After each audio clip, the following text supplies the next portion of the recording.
hashtag is about hiking gear. So if you're a hiker or you love hiking or you've ever thought about hiking, there's a lot of stuff you need to get going in hiking. Now, you can come out on any of our hikes and not have any of this gear, but as you go on it, we want to get you with the right gear. And it's a conversation that happens all the time with my hiking team. So all the time when we're out, people say, what shoes should I get? What backpack should I get? What's a bladder? What sort of this should I get? Hiking poles, blah. So I want to spend tonight, not spending, long, but trying to get us through the top 7 hiking pieces of equipment that we need when we're out hiking.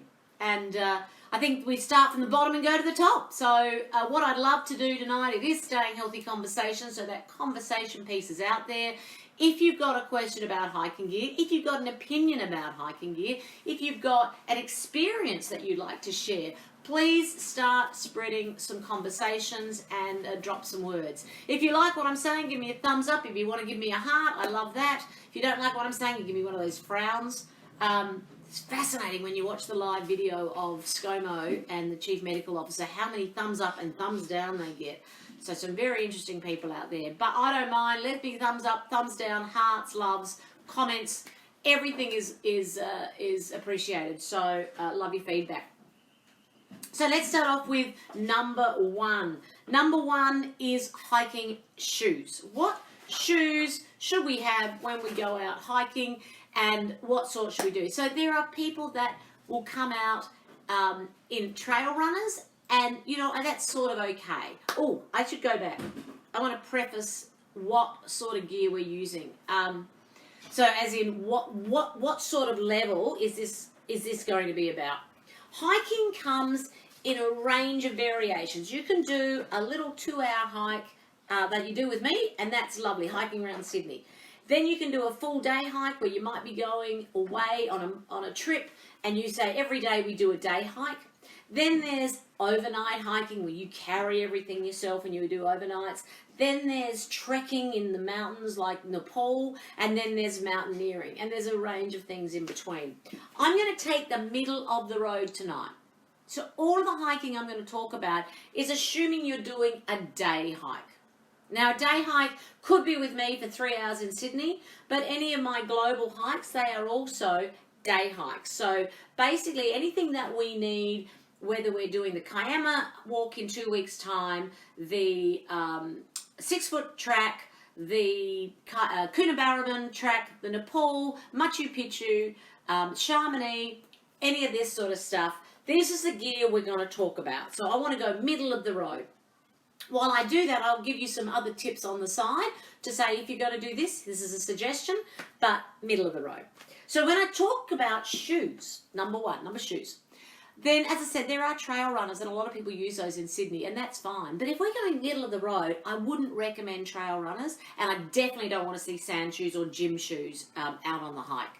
Now, if that's all you've got, that's fine. So we're not asking you to spend money, but we do want to really encourage you to pick up a hiking shoe. Now, they come in a whole range of varieties in terms of hiking shoes. Some of them look like a hiking shoe, some don't. Now, Liz is online with us today. She's actually wearing a hiking shoe when she's coming out with us, but they actually look like a normal shoe that she could wear down the street. So, everyone can find the modern shoes that they're looking for. Now, I always say, what am I looking for when I'm saying a hiking shoe? It's actually about when you're walking on our terrains, it's always undulating, it's always varied. You don't know what sort of terrain you're going to walk on. You don't know what sort of leaves you're going to be tripping over, because you do trip over. What sort of leaves you're going to be stepping on, what sort of branches you're going to be walking through. So when you're going on a hike, you're going in nature and you don't know what you're going to get. So you walk through puddles, you'll walk through trees, you'll walk over leaves, you'll walk down steps, you'll walk on rock steps, you're going to climb up boulders. There's a range of different things. So what we need is our balance controlled, and also we want really good knee alignment, hip alignment, foot alignment, ankle alignment. And the best way to do that is with a hiking shoe, because they're going to give you a lot more support. So again, when we try and twist that shoe, it's a nice solid shoe. I don't actually have a sand shoe, a gym shoe here, But you've all got them. You can twist that gym shoe right up. A trail runner, you can twist right up as well. So we really do want to think about a hiking shoe. So that'll give us solid support and,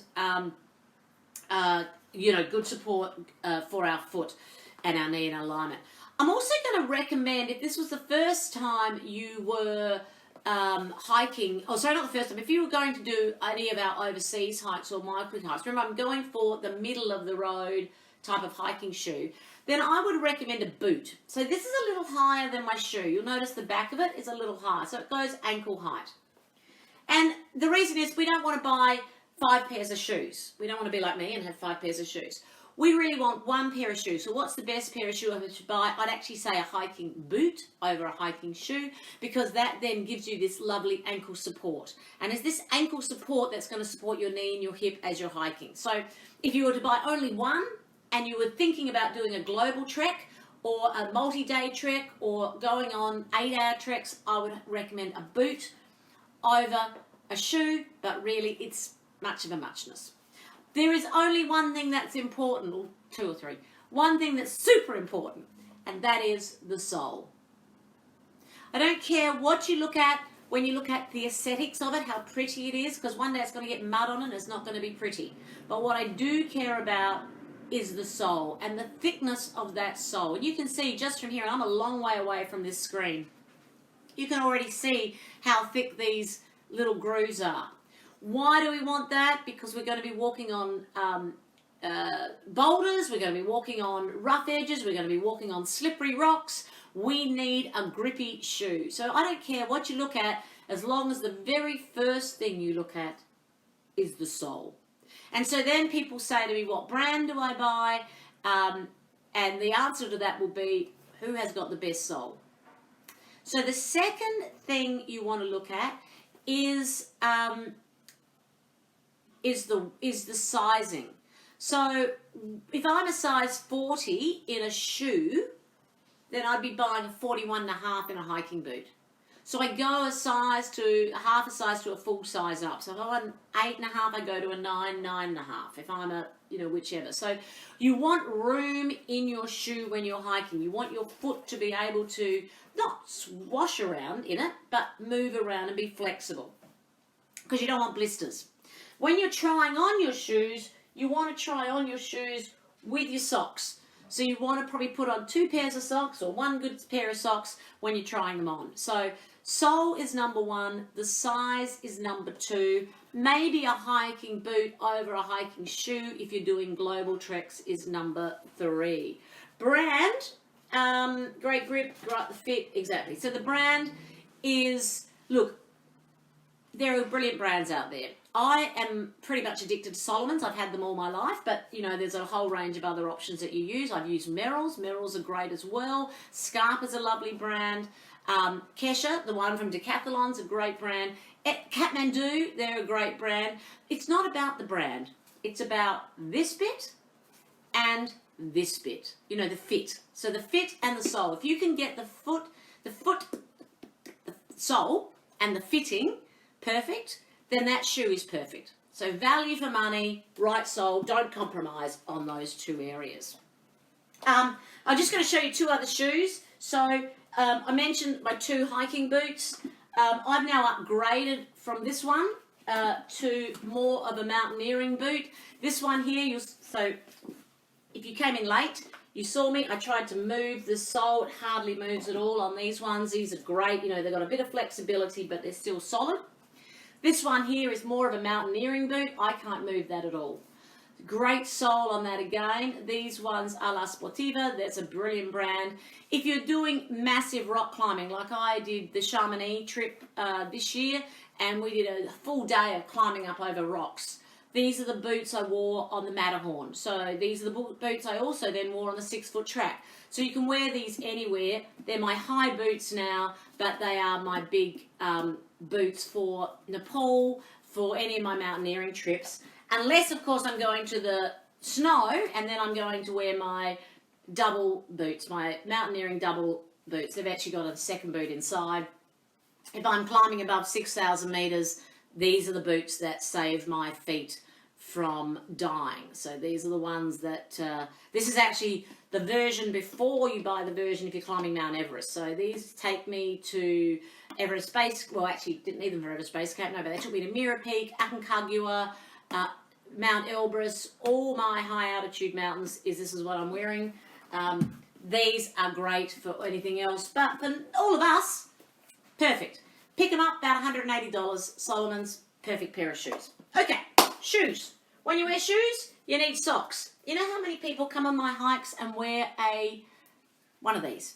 Something you bought from Coles. Please don't take them off. Get yourself a decent pair of hiking socks, hiking wool socks, absolutely mandatory.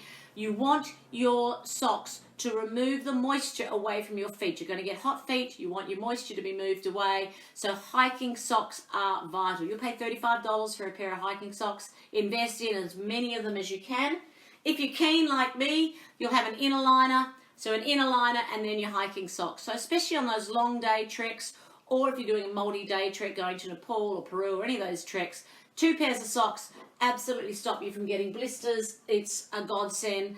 Good socks are as good as good shoes. So don't spend $200 on shoes and then buy $10 socks or $3 socks from Coles. So absolutely vital. Wool socks for your feet is key. Blisters stop you from getting a good hike. So if you are a car, you've got an engine, but without tyres, you're nothing. So you've been training, you're fit, you're fabulous, you've got the engine, which is your body, but without good socks and shoes, that won't go anywhere because you're going to get blisters. So let's avoid the blisters and make sure our feet are protected. After socks, so we're going up through the system. I'm going to do a quick chat about hiking poles. I had a pitch last week and I talked about the 5 reasons why you should have a hiking pole. I think everyone should have a hiking pole if you're a hiker. Whether you use it or not is another thing. You have it in your backpack and then when you need it, it's there. But everybody loves it because it's a great upper body workout. It takes 5 kilos off your weight. It helps you on the hills going up for your heart. It helps you on the hills going down for your knees. A hiking pole is vital. What sort of hiking pole should I buy, they ask me. Sonia, what should I get? Look, there's a range of hiking poles. If it's going to be around Sydney and you're really never going to use it, go to Decathlon, pick up a $30 pair. It's $30 for a hiking pole. But there's a couple of things I'd like you to point out. One is hiking poles are adjustable, as you would know. And they usually have these little levers on them that open up, etc., etc. A lot of the cheaper versions, more affordable versions, have pin-loaded stoppers. Pin-loaded. I really don't like them, and I don't like them for the main reason is when your hand is cold, trying to push that pin down. Have you all seen those pin-loaded hiking poles? Or in the old days, it was pin-loaded, a whole bunch of things they were in.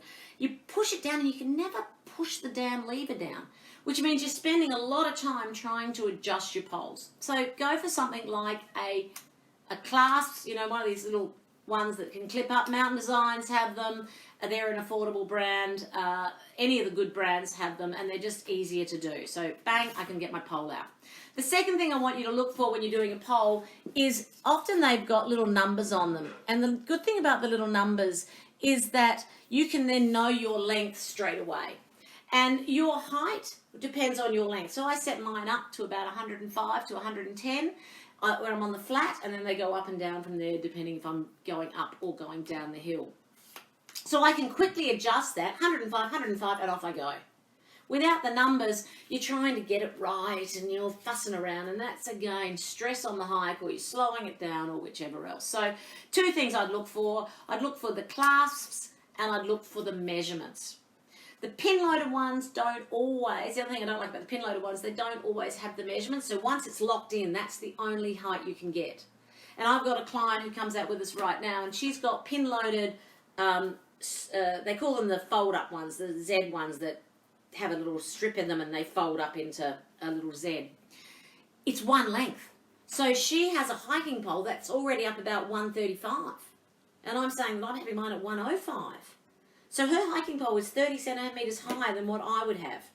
So, her hands are up here. So I would suggest looking at hiking poles and just picking ones that you might be able to tell the number on, and maybe with a clip.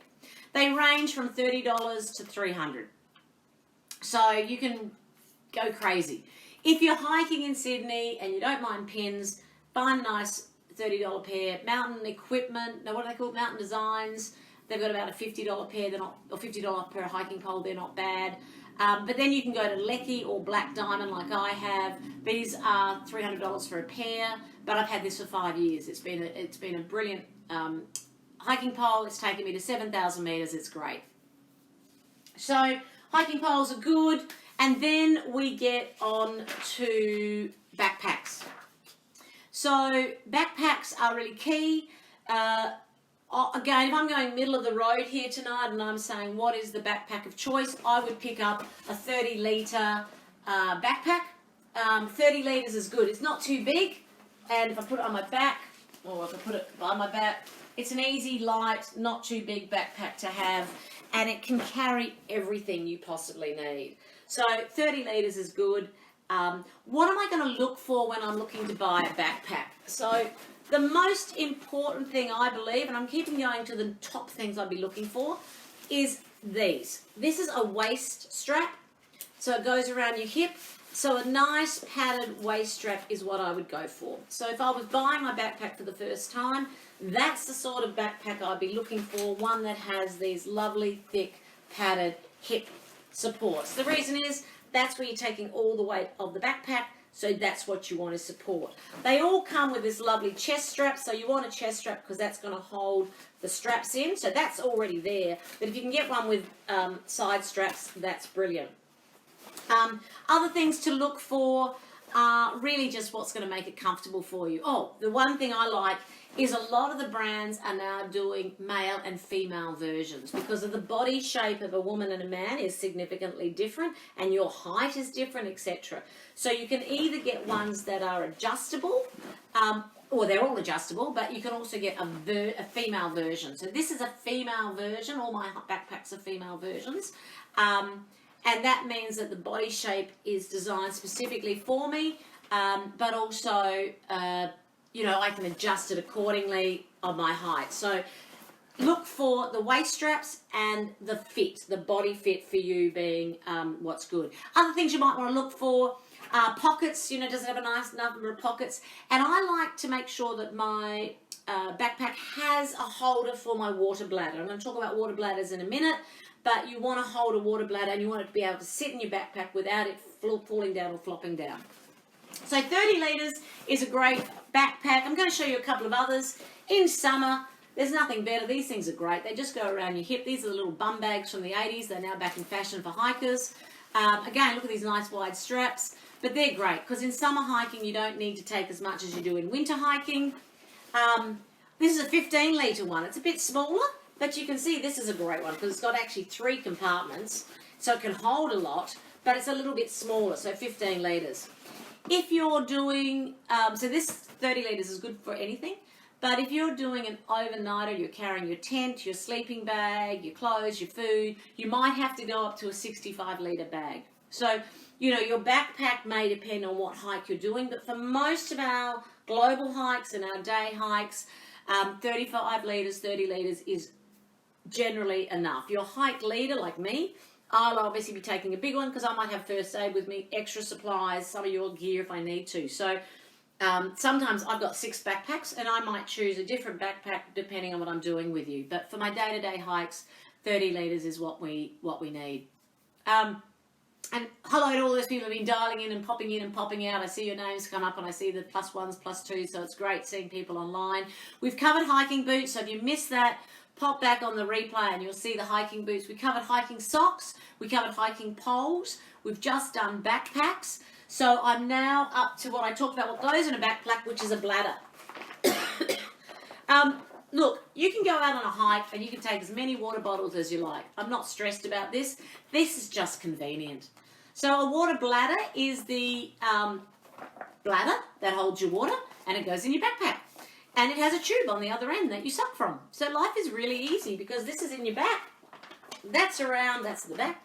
That's around your backpack. And I can get my water just by doing this. Obviously, it's obvious, but it's so much easier than trying to get this out. So anytime I'm trying to get a bottle out of my backpack, I actually have to take my backpack off, get it, etc. I probably won't drink as much if I don't use a bladder. So I love to encourage people to use bladders because they will keep hydrated and they will drink more. So to me, that's a really important thing to purchase. What you're seeing here is I actually have a insulation tube around my bladder, simply because with my high altitude mountaineering and areas I go to, it saves me taking this off and on all the time. So I have this black insulation tube. It stops my water freezing as I'm sucking it up. So that's just the difference between what you might see with me and what you might be able to buy in a store. So let us know if you've got things that you would like to cover off in this conversation that I haven't covered. I've got a few more to go through, but we've done the technical stuff. So, you know, the great boots that you're looking for soles on and a good fit. You want wool hiking socks to go there. You want to have a nice fitted backpack. About 30 litres is sufficient. You want hiking poles that are easy to adjust as you're using them. And you need a bladder. Would be great if you can invest in one of those. Let's spend a few minutes talking about hiking clothes. I'm not going to tell you what to wear. I'm just going to give you a couple of tips on advice. Again, if you're heading on a multi-day trek, not just shorts, but I love these rip-off shorts, you know, where you've got the trouser here and the short there, and they go together. The reason is that's two pairs of clothes in one. I don't have to go and buy any more, so or wear pack any more. So rip-off trousers, I would highly recommend if you're into multi-day hikes or day hikes, but they go over multi-days, that you invest in a pair of those because they can be shorts and trousers all at the same time. The other thing is the shirts. Shirts are these days, there's a lot of good technical shirts out there. So Wool Blend, this new, so I'm not sure all the different synthetic versions they're using, but go to a hiking store and buy a good shirt. But the one thing is that we don't do, and that is we don't buy cotton. So merino wool is brilliant. Technical shirts are brilliant, but please keep away from cotton. So cotton shirts are just going to keep the sweat in, and if you keep the sweat in when you stop and when you rest, you'll get freezing cold. So one of the things I also recommend is a very, very lightweight merino wool fleece or jumper, so not fleece, little merino wool jumper. This is so light, it's so compact, it throws into your backpack, and it's so important to have that on every one of your day hikes because you never know what the weather's going to do. So if you can pick yourself up a little lightweight merino wool, I actually picked this one up from Aldi. It's just one of the ones I take out on my day hikes here. I've got a whole bunch of these upstairs that I use on my Nepal trips. I've got a lot of Icebreaker, best brand in the planet. So when I'm traveling Nepal or going to my 6,000 metre mountains, I actually take a lot of technical gear. But hiking around Sydney, something like this is so easy to have in the backpack, and it's so affordable. So merino wool is key, or a technical shirt, but keep away from cotton. No cotton when you come out hiking with us. So, and you hear that from me too when you come out. I often say, keep away from cotton. Hats. I really want you, if you're coming out with me or anywhere else, to invest yourself in a decent hat. Nothing wrong with caps. We can use them at any time. They're good for our hair. They're great when it rains. But my signature hat now is this one because, you know, it's great for the sun. So it's just obvious, common sense, but please invest in a good all-rounded hat. This comes from the Cancer Council. They are brilliant. Their hats are superb. Highly recommend them. And I guess in summer, you know, the most important thing is keeping the sun off.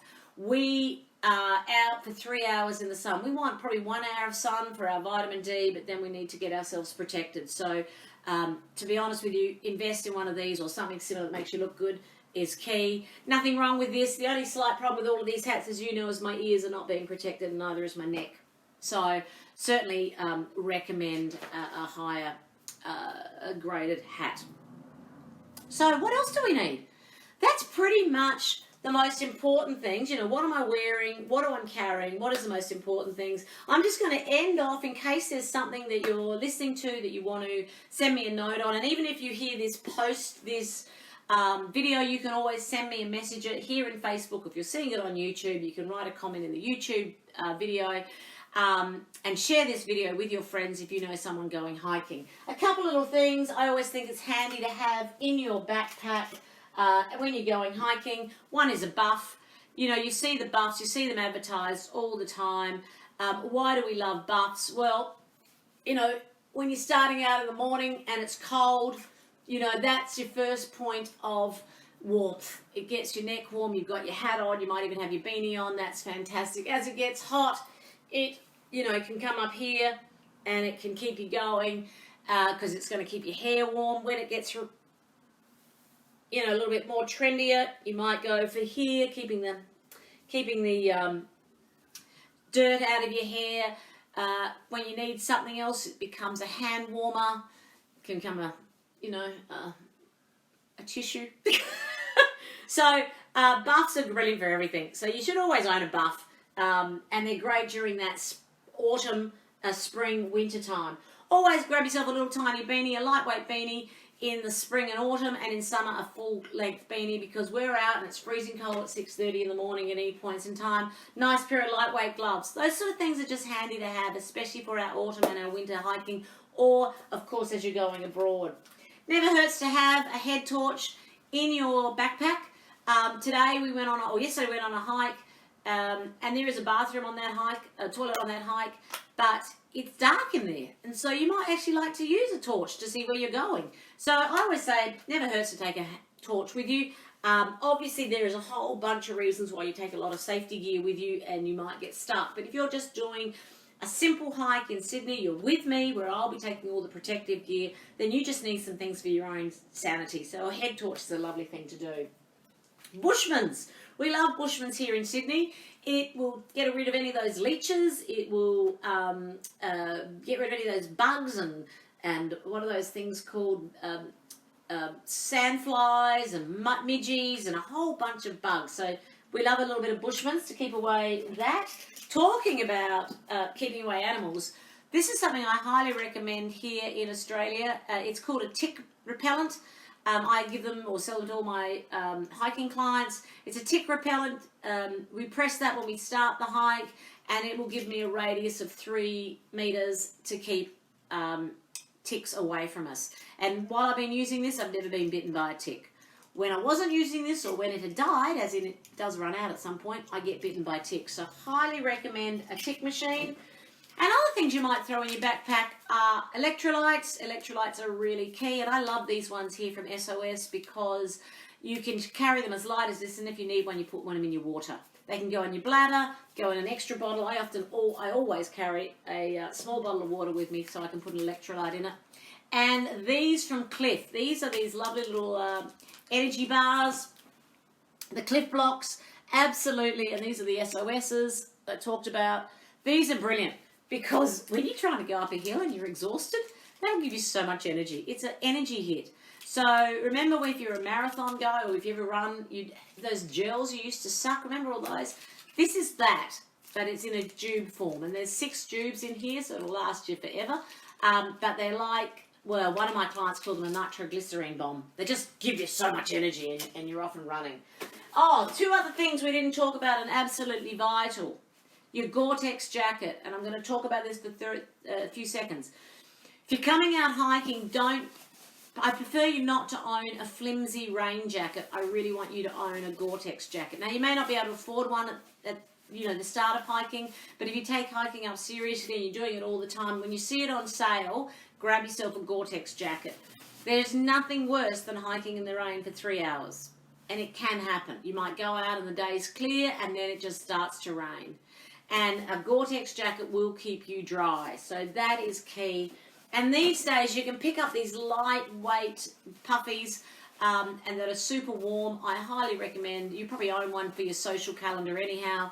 But they're so great, especially when we get to winter hiking, because as we start, we chill. Then we hike, we get hot, and then we stop for a snack break and we chill. So Lightweight puffy is another great thing to have so it can go in your backpack. So that's pretty much what we need to take us out there. Don't forget snacks, don't forget water in that bladder, but that's pretty much what we need. So good shoes, easy to use hiking poles, a really comfortable backpack, a bladder so you can get your water really easily, things like a great sun hat. Don't wear cotton, especially in your shirts. Rip-off trousers are great to own, but a lot of people on our day hikes wear lycra leggings, the girls, the guys wear shorts, etc. A buff's a nice thing to have. It's a whole range of little things. What is it that you think you need? Jot it down, ask me a question, any question you like. Now, remember, you can do what you like when it comes to hiking because it's your body, it's your zone. I'm just giving you my recommendations. You know, after trekking the globe many times, after climbing over 40,000 meters vertically through all the, hikes I've done, after leading hikes and treks around the globe, and after hiking now for 30 kilometers every weekend over the last 5 years, I have a bit of experience. So I'd love to give you any of my food for thought, any ideas or questions you've got, please drop me a note. You can either contact me at fitness@sterlingresults.com.au. You can use Facebook, you can use YouTube, you can use our website, sterlingfitness.com.au. But I am one of Sydney's premier hiking coaches. I'm here to help you if you're interested in getting in hiking. All of our hikes are listed up on my website. All of our photos of all of our hikes are on Facebook, so you'll actually be able to go to Hike Fit, Sterling Results Fitness Club. Bunch of albums in there. You'll be able to see what we do when we go out hiking in Sydney and when we go away. We run not only weekly hikes here in Sydney, but weekends away. So when you want to escape and have that challenge of a multi-day hike, we have the Kiama hike coming up in March. We've got the Warrumbungles up in Coonabarabran in July, 6-foot track in September. We're going to Tassie in December, Mount Kosciuszko. Probably would love to do South Australia and support the Flinders Chase, so Kangaroo Island. And this year it's all about Australia. This year Australia's had a terrible time with the fires, the floods, and now the world has a terrible time with coronavirus. That all this year is our weekends away are going to be in Australia. We're going to support the country areas, so Coonabarabran and Kiama and Mount Kosciuszko. All of these places have been affected with the fires, and we're going to go down and spend time there and take our hiking team down. So if you want to come on any of our hikes, whether it's here in Sydney, on our globe weekends away, or maybe next year join me on one of our global hikes when we go back to Nepal, then drop me a line, keep following, keep posted. So tonight was about hiking. Love to know what you're interested in hearing. Staying Healthy conversations are about you and I having a conversation about being healthy. Last week I talked about my DNA, like how the DNA affects your health. The week before, I talked about a healthy mindset and how we want to get our mindset working correctly. At other times, I've talked about your macros, so getting your diet under control. We've covered off exercise. So there's a range of different weekly chats that we've been having. You can find them all on the website, sterlingfitness.com.au. Go to About, go along all the trainers and you'll find the videos.